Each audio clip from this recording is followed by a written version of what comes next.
All right, hello everyone, and welcome to another iRacing video. For this one, we'll be racing the brand new Mercedes-AMG F1 W12 E-Performance car at Spa. As it's week 13, this is an unranked 13-lap race. The track does change each day for this limited series, so just a heads up on that. But before we light up the tires in that race, a couple quick notes on the 2022 Season 1 release patch. Of course, we have two new TCR cars, the Honda Civic and Hyundai Elantra, along with a refresh of the Audi. These are all front drive cars. Hopefully will be a big boost to the D-Licensed Touring Car Racing Challenge, which is a fixed series. And in particular, the C-Class IMSA Michelin Pilot Challenge, which previously only had the Audi to represent this class. So hopefully that'll be a big boost to the multi-class racing in that, which, didn't have a lot of Audi drivers. As far as other new content, we have the Knockhill Racing Circuit out of Scotland. In addition to that, we have the Porsche Experience Center, which was added to Hockenheim Ring if you already own that. So Knockhill you have to buy, and Hockenheim Porsche Experience at Hockenheim is a free add-on to that course. Apparently they scanned it already when they initially did Hockenheim Ring, and it just wasn't ready in time for the release of Hockenheim, so they're just adding it now. And they've also added tire scuffing visual effects to the tires on the game, which is pretty cool. You actually definitely can see that in the F1 cars. Ready to race button to bypass qualifying has been added finally. You can now bypass that qualifying and you don't have to sit around and wait for the timer to run out. That's pretty cool. They've added a spotter message for damaged and broken front and rear wings and bent suspensions, which is kind of cool. This is for open wheel only. Additional tweaks to the iRacing. You can go to the site, check those out. There's a long list.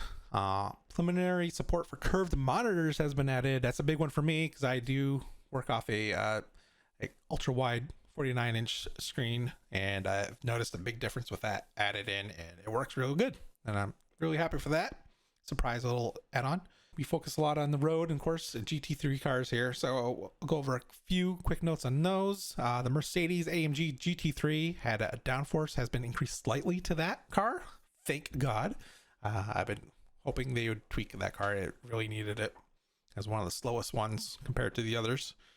And then for the BMW M4, the vehicle audio samples have been updated and remixed. And that's all they have listed as far as any major changes. The other ones, I think they also updated a lot of the setups as well. For you open road folks, if you like driving the road to Indy cars such as the USF 2000, Indy Pro 2000, or the IR 18, there were a bunch of notable changes to those cars as well, which you should go check out if you're interested. Oh, and of course, how could I forget the reskin of Watkins Glen, which we've been waiting. I know the iRacing community has been waiting years for it, and I've been waiting months for it since I only started in the past year. But it's good to see. It's one of two tracks I grew up close to, so it's good to see it all remade, and it's proper glory and proper runoff space. Bye bye grass, hello pavement. But last but not least, schedule wise, the IMSA Haggerty series has removed the GT4 GTE cars, and it's now just the Dallara P217, and it's now open to all makes of the GT3 cars. Or previously, you could not drive the Mercedes or the Ferrari, for example. You can now drive those in this series as well. And this change was made to match the real life IMSA, which is removing those GT4 cars. And finally, a reason for an A license outside of the European Sprint Series. We have two new A-Class series utilizing the new Mercedes. We have the Grand Prix Series, which is every even 2 hours, max drivers 28, and it's an open series as well. And ranges from 21 to 35 laps, depending on the circuit. Then we have the Grand Prix Series Sprint, which is fixed every odd 2 hours, max drivers 28, and about half the laps of the non-fixed series. So there you go. I just wanted to jump in and quickly add that there's actually going to be a third series I just learned of after making the initial video here. That's going to be a full-length race following the F1 schedule, which is a 305-kilometer race. With it's going to be limited specific times of when the race will be available, typically like over the weekend, kind of following a similar format to some of the endurance races and stuff. And they also do a similar thing with a NASCAR, so I'm going to be doing that with F1. Awesome. So the big changes. Now let's get to the race. And before we get started into qualifying, I do want to point out this ready to race button. This is a new addition with the patch the car came with. Let's get qualifying. I see we kind of changed up the livery a little. Want to stand out a little bit from the crowd. They do not allow at this moment custom liveries, like from trading paints and stuff. They're not allowed. They didn't give them the template, and so we're not allowed to use them basically, with agreement with Mercedes, I'm guessing, AMG. They do have some options to repaint different colors onto it in game. And the battery works. There's a button you can bind to cycle through the different battery modes. You can only cycle through 4 per lap. Keep that in mind. And if you don't want to bind the button, you can control it through the black box, which is basically what I'm doing. Okay, here we go. I'm gonna concentrate this one.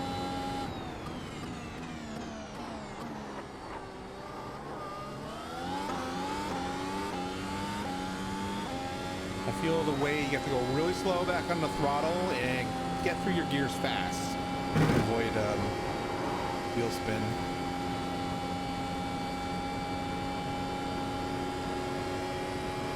I was late on the DRS.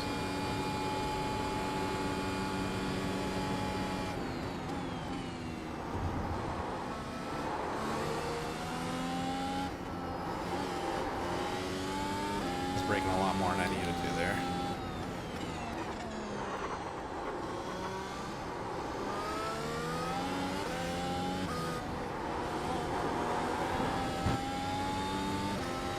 Yeah, I think I've been talking too much. We're definitely off pace for my best.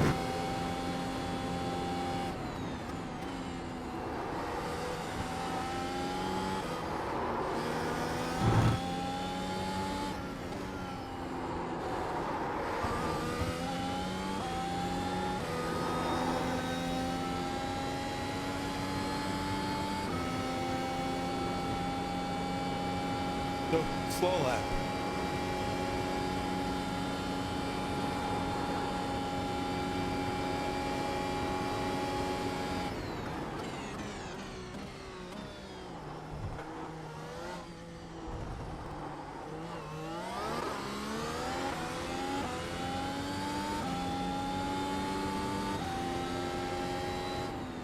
You can see we qualified P9, strength of field 1.1K.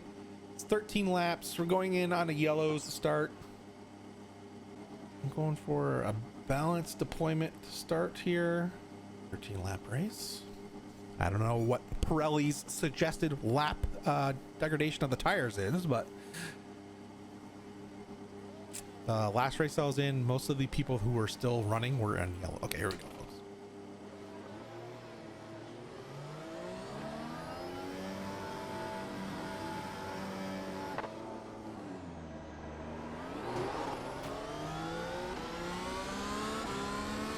We made it out of the gate.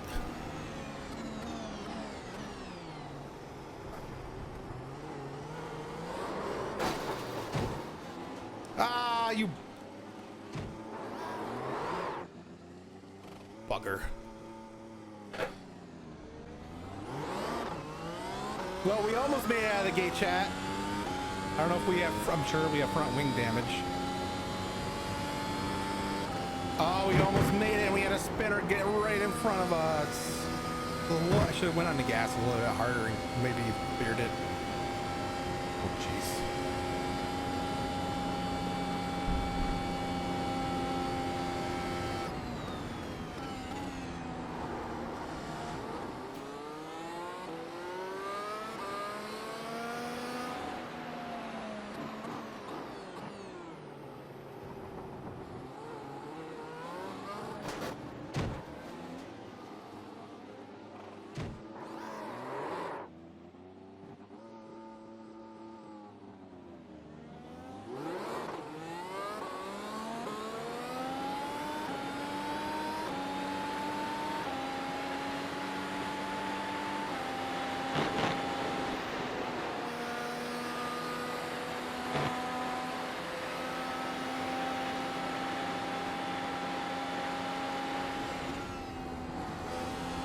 So I think our wing's kind of like Hamilton's in Saudi Grand Prix.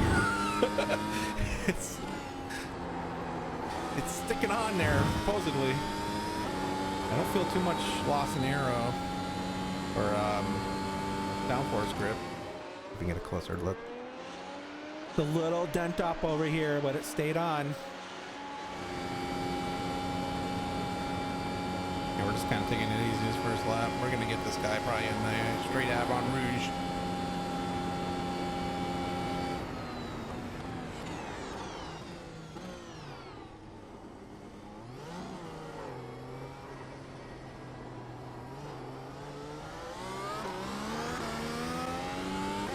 Gotta be very freaking gentle on the throttle when you're in low gear.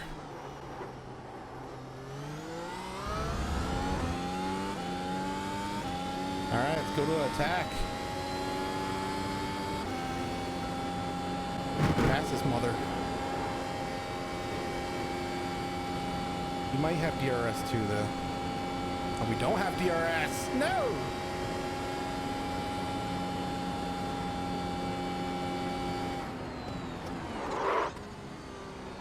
People stop so quick on this. You don't have to stop that early.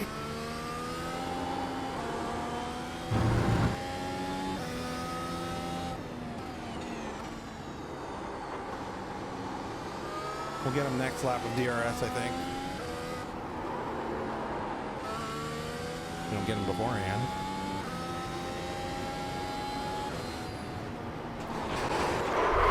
Oh, dude. Sorry, man. I'll give you spot back. Back to me now.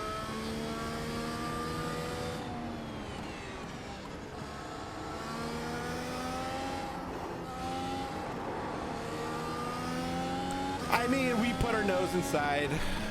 It's my fault. I feel like I have to look at the replay.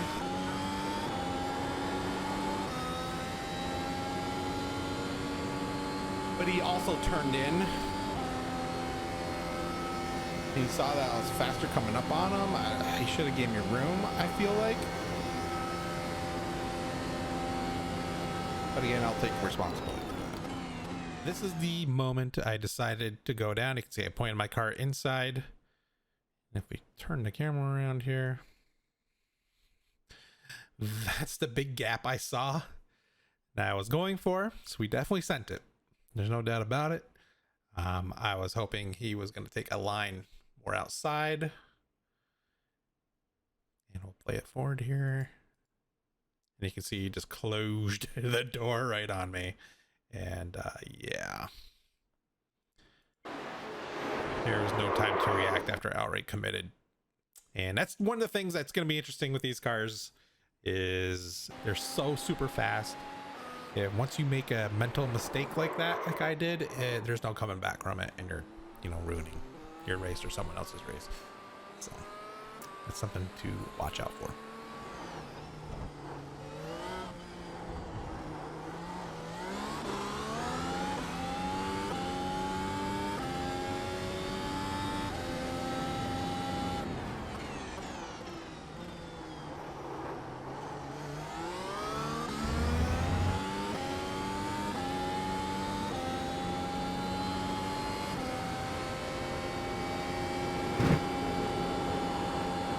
We're in attack mode.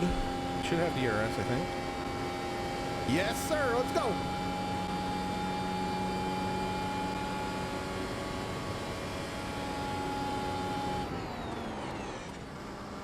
We're quite close enough, though.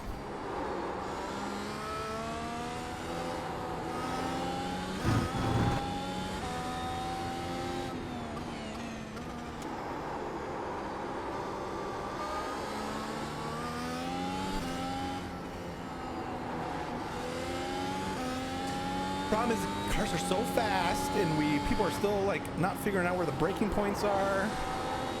They're all over the place with them. It's hard to predict what the car in front of you is going to be doing and react accordingly. So that's the problem I'm currently grappling with here. It's part of the problem that caused that wreck that we did there.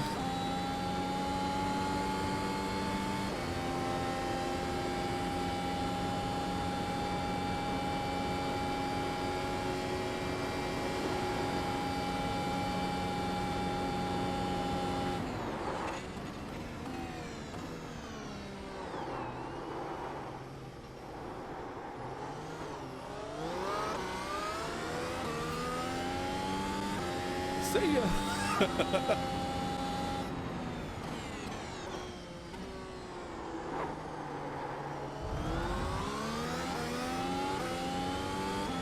Battling position with this guy. We are 0.8 seconds. We're gonna get DRS. Let's go. We only got a little bit of battery left though.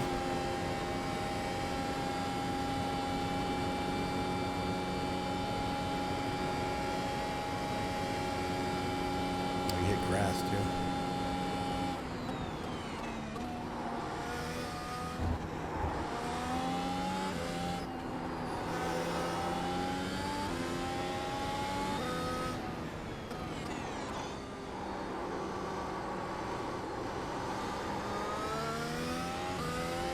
Started giving me a little bit too much room. I wasn't quite in there yet.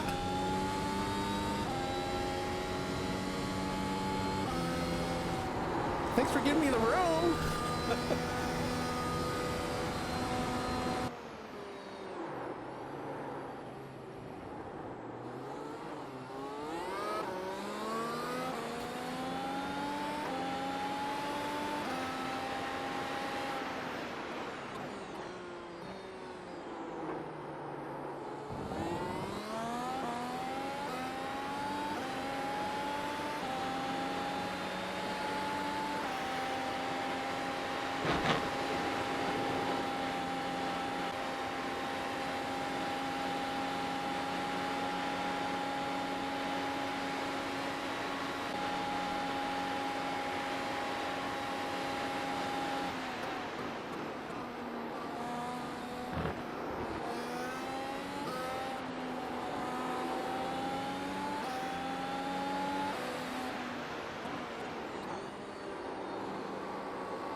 Oh, this car is a blast, guys and gals. Whoever thinking about getting it, get it.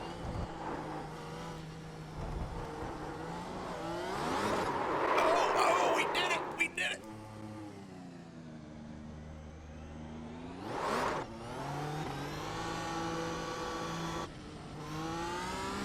Oh, we had a lag spike there. Jesus.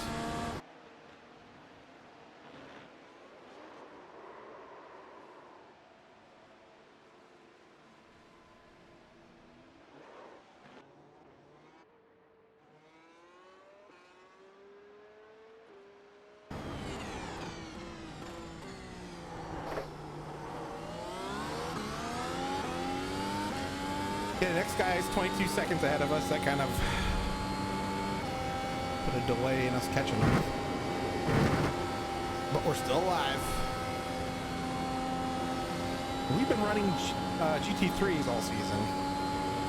And to go from that to this, man, wow. Night and motherfucking day. It's gonna be nice that the DRS signs and stuff are gonna have meaning now.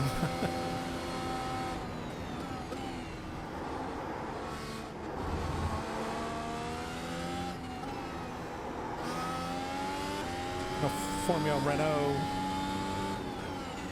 3.5, you can use DRS, but you can use it anywhere. Just limited to the amount you can use per race.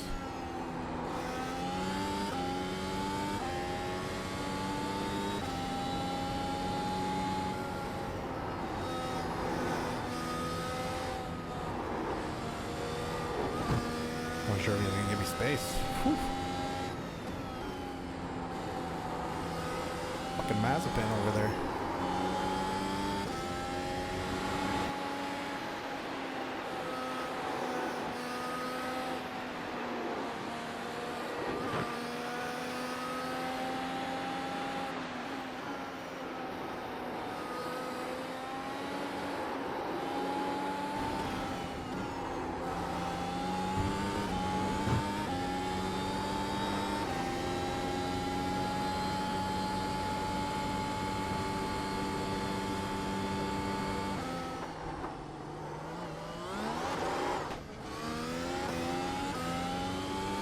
Almost like spin on number 2.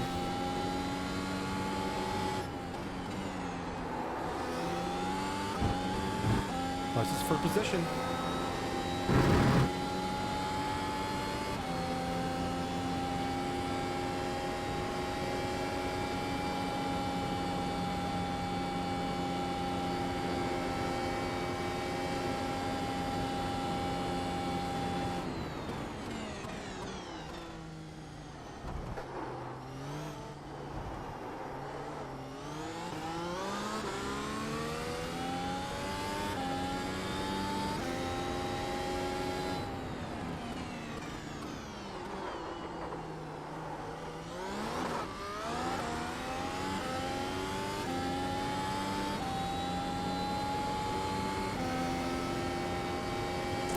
Shit, we're at a DRS range.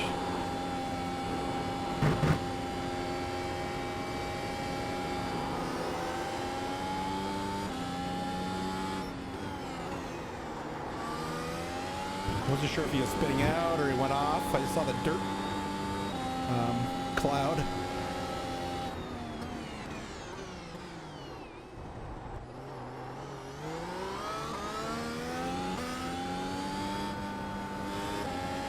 Holy fucking hell. Pick a side, bud.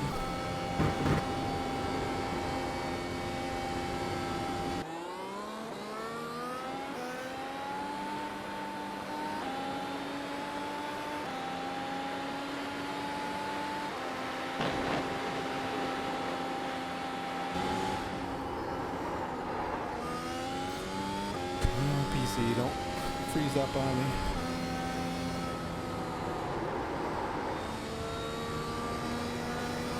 He's on the reds, catching them.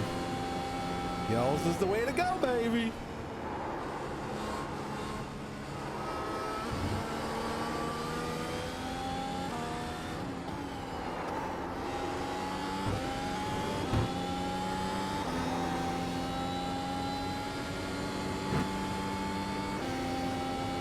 Pass executed.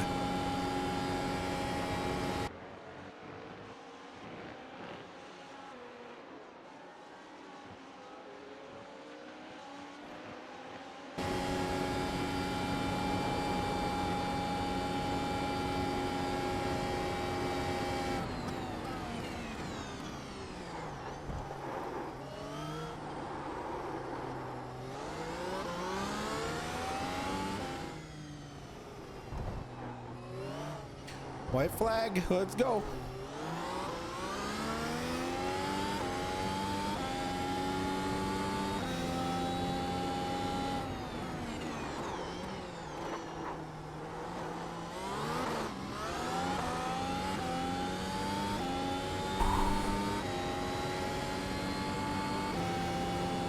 Let's attack. Why, no sense reserving it now.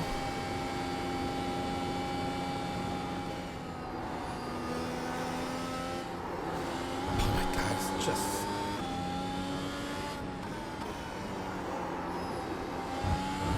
guys, I cannot relate just how fun this is to drive. Enough.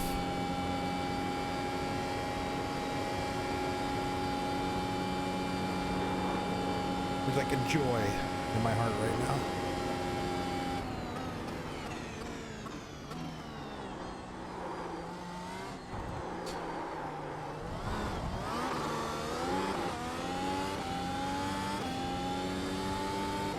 And there's a checkered flag, ladies and gentlemen. Okay, here we are with the results. We were the third split, 1,120 strength of field. We came in fourth after starting ninth. We had a fastest lap of 147.5. We're pretty slow. I'm guessing a lot of it had to do with our damage on lap one.